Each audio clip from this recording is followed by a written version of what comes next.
right now, why don't we get into one comment that I saw on Reddit. Reason why it's important is because this has to do with how much money you're spending on cards. Title is My Boyfriend is a Card Addict, and anybody that's on YouTube knows that the Sportscard dad has a gambling problem. He has an addiction problem. He almost got divorced because he was basically doing what this guy was doing. He's going secretly online on eBay and basically hitting the buy it now button and also place a bid on every single auction you could. Okay, so my boyfriend always had a spending problem and he doesn't have any savings. Guess what? That sounds like most of you. So recently he got into cards, and although I don't understand it, I never discourage him. Everyone has their hobby and I respect it. Well, obviously this woman is a very nice and compassionate person, but no, honestly, your boyfriend has a problem. He had a mild addiction about a year ago, and he promised me he wasn't buying another card until he has around $6,000 in his bank account. Well, guess what? I don't think that's happening. I've seen him trade occasionally, and since I'm usually away for work a lot, while the cat's away, the mice will play. I don't really know what he's bought and traded. We were supposed to save up for our wedding.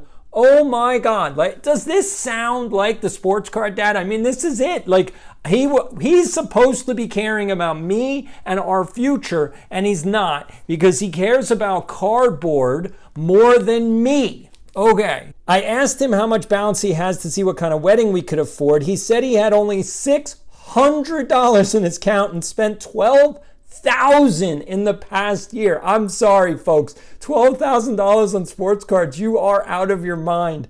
I'm shook and I have no idea what to do, and I feel betrayed. He kept me in the dark, and this is a huge blow on our relationship. I don't know if I can trust him anymore.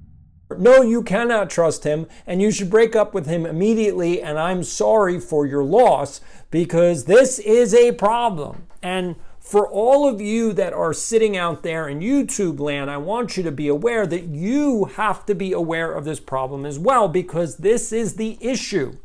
What are these cards worth? And there's a bigger difference between what someone will pay for it and what it's actually worth, because that's the problem that no one is really addressing in the hobby, except for on this show. So if you're not watching, you're not subscribed, hit the subscribe button right now. So let's get into what's going on. So in 2021, so I'm going to do a quick recap. In 2021, the sports card hobby went through the roof, like to the moon and beyond. Seriously, like crazy numbers. People were buying everything left and right, and anything you bought, you could sell the next day for a 10% profit. Like literally the next day. If you waited a week, you could sell it for a 50% profit. So everybody dove into the sports card hobby because it was easy money. And that's what happens. Easy money brings eyeballs. Now, here's the problem. All the people that jumped into the hobby from 2019 through 2022 were all speculators. Not investors, not collectors, speculators. They literally, the only reason they were buying sports cards was because they knew they could sell it immediately to make money. And that's called a speculator, not an investor. Because an investor actually has to hold something for a long period of time in order to make money. So if you buy and hold, you're a collector, and you should be well aware that most of your cards, 99% of your cards that you hold, will not go up in value. And actually the hope is that they retain their value instead of going down.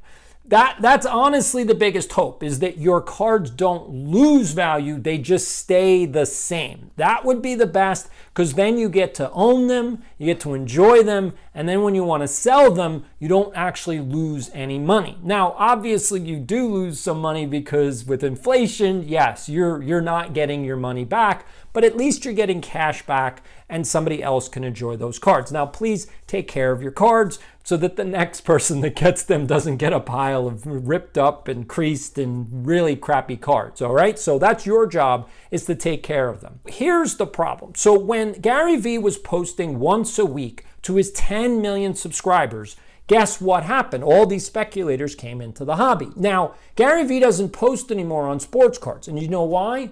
It's because he knows something that you don't know, and this is what he knows. The sports card hobby is over.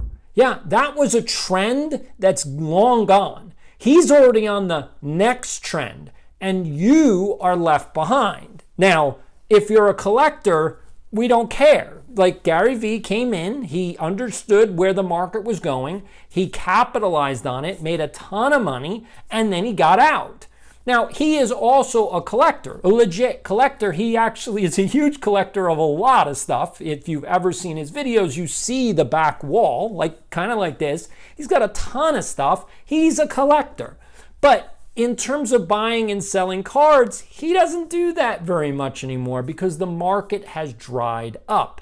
Now, one of the problems with the market drying up is that what you have to know for the market, again, what is a card worth? You have to know what actually people will pay for it. Now, that doesn't mean one buyer, because if you can find one buyer, you're lucky. We're talking about what are cards worth for the aggregate, meaning the whole market. How many buyers are there? And if there aren't a lot of buyers for a card, then it's not worth what you thought it's worth.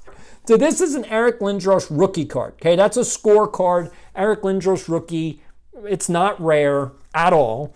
And so what would this card be worth? Now, Eric Lindros, in hockey terms, was one of the best players to play the game. I mean, he was a number one draft pick. He had the same thing like Gretzky had, Lemieux had, Connor McDavid had, Connor McDavid had. The hype was around Lindros. And this card is worth about $1, maybe $1.50 at most.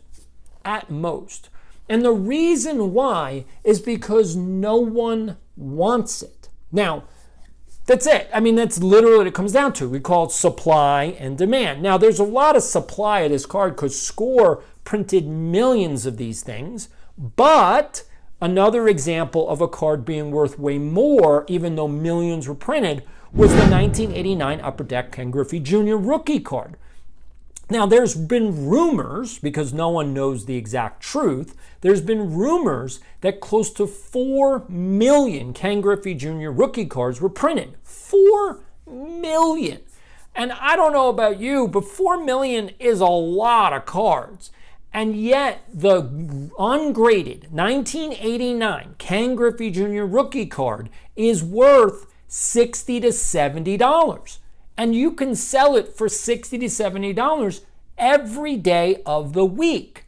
Now, why is that card worth so much more than this card when there's probably more of that card than this one? So this one, in terms of relative pop count, this one has a lower pop count than the Ken Griffey card. So why is that card worth more? And here's another example. The 1993 Derek Jeter rookie card, the Topps card, has a huge pop count just in the PSA slab. You have 40,000 PSA 9 Derek Jeter rookie cards from 1993. 40,000. That's not rare, and that's just the graded ones. The ungraded ones, there's probably close to 2 million of those out there. But how much is that card worth? Well, it's certainly not worth $1.50. So why is one card that has millions of copies worth so much more than this card that doesn't have that many? And that's because of supply and demand. And this is the issue that everybody needs to know. Gary Vee got out of the sports card hobby because there's no more demand. It's gone. You all need to understand that the only demand is you. You're the only one that wants cards. Therefore, here's my advice. Be patient. And I'm not talking like a week patience. I'm not talking a month patience. I'm talking like a few years of patience. And I know that's going to be hard for you, especially given that Reddit post that my boyfriend is a card addict. If you're an addict, you have no patience whatsoever. If you're not subscribed, please hit the subscribe button. I'm here every Friday. It's EDI Sports Show. Have a great weekend. There's only one show. There's only one show I wanna watch. EDI Sports Show every Friday. From interviews and card news to the sports behind the scenes. Only one show covers the deeds. EDI Sports Show. There's only one show, one show.